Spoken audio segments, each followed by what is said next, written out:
Welcome back to my channel. You are watching this video to be with Reza.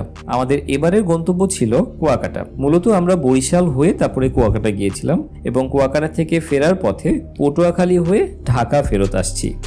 আমরা সদরঘাট থেকে adventure 1-এ করে বরিশালের উদ্দেশ্যে রওনা হয়েছিলাম। এবারের কুয়াকাটার ভ্রমণ গল্পটি আমি 3টি ভাগে ভাগ করেছি। একটি হলো ঢাকা থেকে বরিশাল হয়ে কুয়াকাটায় যাওয়া, আরেকটিতে কুয়াকাটার ভেতরের অ্যাক্টিভিটি এবং আরেকটিতে কুয়াকাটা থেকে পটুয়াখালী হয়ে ঢাকায় আসা। এই 3টি ভিডিও দিয়ে শেষ করব কুয়াকাটার ভ্রমণ গল্প।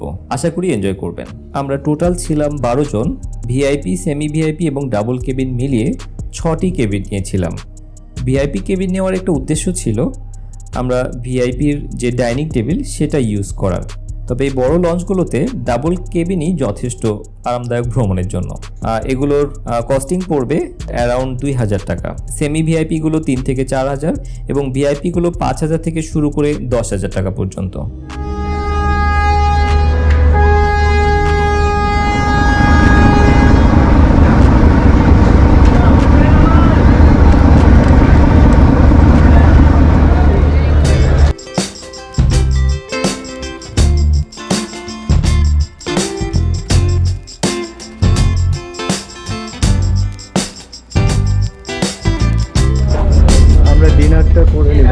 ডিনার করতে চলে এসেছি। আমরা আমাদের পছন্দ মতো রাতের খাবারগুলো বাইরে থেকে বাজার করে ওখানকার লঞ্চের বাবুর্চিদেরকে দিয়েছিলাম এবং ওরা রান্না করে ওটা আমাদেরকে সার্ভ করেছিল। এটা অবশ্য আপনারাও ট্রাই করে দেখতে পারেন।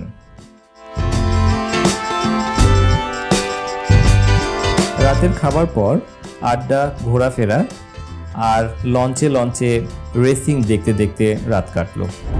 Good morning. আমরা চলে এসেছি বরিশাল নদী বন্দর। বরিশালে এখন বাজে সকাল 6টা।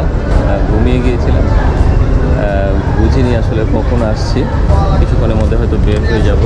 বেশ ভালো ছিল জার্নিটা, আমার জন্য আসলে প্রথম এটা। ফার্স্ট টাইম আমি এরকম লঞ্চে জার্নি করলাম।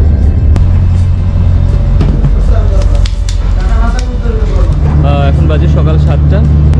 আমরা লঞ্চের ভেতরেই ফ্রেশ হয়ে তারপরে বের হয়ে যাচ্ছি। বের হয়ে আশেপাশে কোথাও নাস্তা করব। বিদায় অ্যাডভেঞ্চার 1। আমরা লঞ্চ ঘাট থেকে বের হয়ে যাচ্ছি এখন। আমরা যাব এখানে আশেপাশে কোথাও নাস্তা করব। নাস্তা করার পরে একটি অফিসিয়াল ভিজিট করে তারপরে আমরা যাব কুয়াকাটার উদ্দেশ্যে। ওভারঅল জার্নিটা ভালো ছিল, বেশ এনজয়েবল আমি বলবো। কারণ আসলে যারা লঞ্চে অবশ্য রেগুলার যাতায়াত করেন তাদের জন্যে এনজয়েবল না, তাদের জন্য রেগুলার জার্নি। কিন্তু আমি যেহেতু লঞ্চে কখনো যাতায়াত করিনি, আমার কাছে একদমই নতুন অভিজ্ঞতা আজকে। আমাদের একবারে এই গাড়িটা ঠিক করে ফেলা হয়েছে। এই গাড়িতে আমরা চলে যাব একবারে কুয়াকাটা। তো ব্যাগগুলো আমরা একবারে উঠাই ফেলছি, যেহেতু এখানের ব্যাগের কাজ নেই।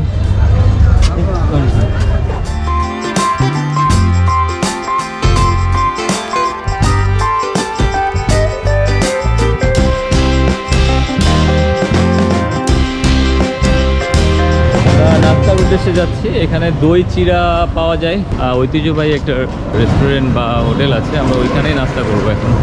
দধিঘর, রুচি ও তৃপ্তি জগতে অনন্য নাম। দোকানের বয়সই 90 বছর উপরে। মালিকের নাম কি এখন? মালিকের নাম হলো আব্দুল আজিজ মিয়া। শুধু এখন জীবিত নয়। তার ছেলেরা, আপনারা এখন ছেলেরা আমার কাছে তার নাতি। আপনারা নাতি? ও মানে তিন পুরুষ এখানে। আমরা তার নাতি, তাদের হাতে খাবো আর কি। বরিশালের খুব ঐতিহ্যবাহী একটি দই চিরা, দেখি কেমন লাগে।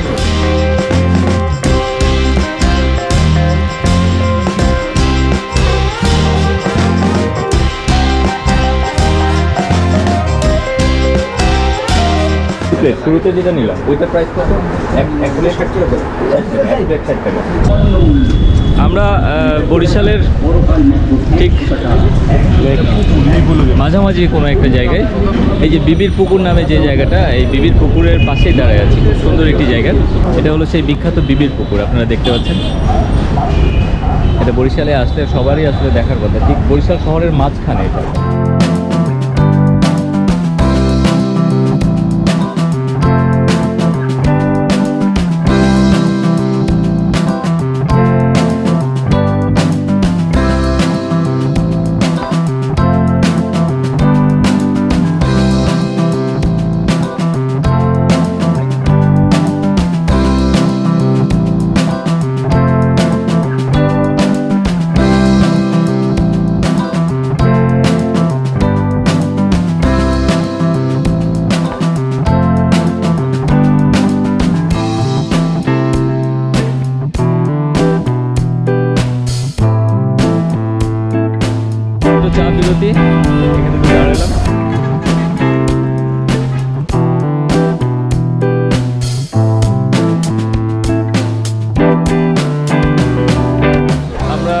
কুয়াকাটা পৌঁছে গেছি।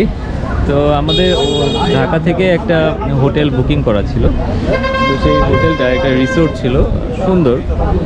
রিসোর্ট থেকে ঘুরে এলাম, কিন্তু রিসোর্টটা আসলে বিচ থেকে অনেক দূরে, তো যে কারণে আমরা ওইটা চেঞ্জ করার একটা প্ল্যান করছি যে বিচের কাছাকাছি থাকবো, এখানে হোটেল থাকবে, খাওয়া দাওয়ার সুবিধা হবে।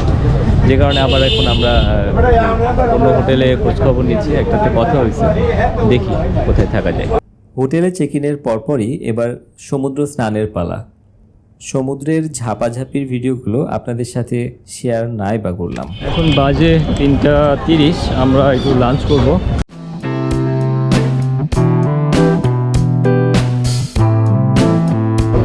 আমরা যে হোটেলটাতে আসছি কুয়াকাটা দুপুরে লাঞ্চ করতে, এই হোটেলের নাম হলো মায়ের দোয়া।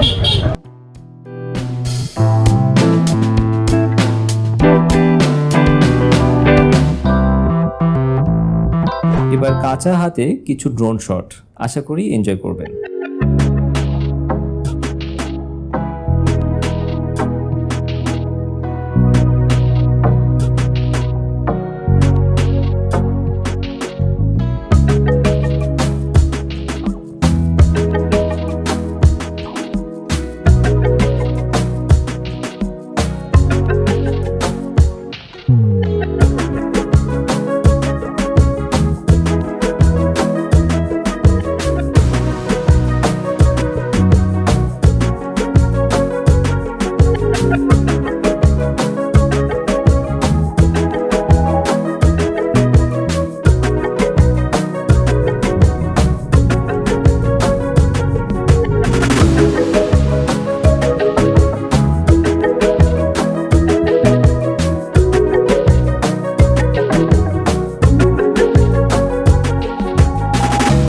আজ এ পর্যন্তই। পরবর্তী ভিডিও নিয়ে আবার চলে আসবো খুব শীঘ্রই।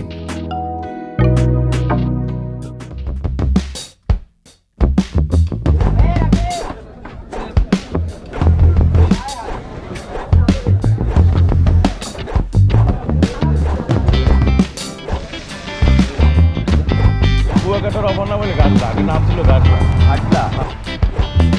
এই একটা আমার হাতে, তাকে কষ্ট দিচ্ছি, কিছুক্ষণ মধ্যে ছেড়ে দিচ্ছি। এখানে একটা শুটকি মার্কেট আছে।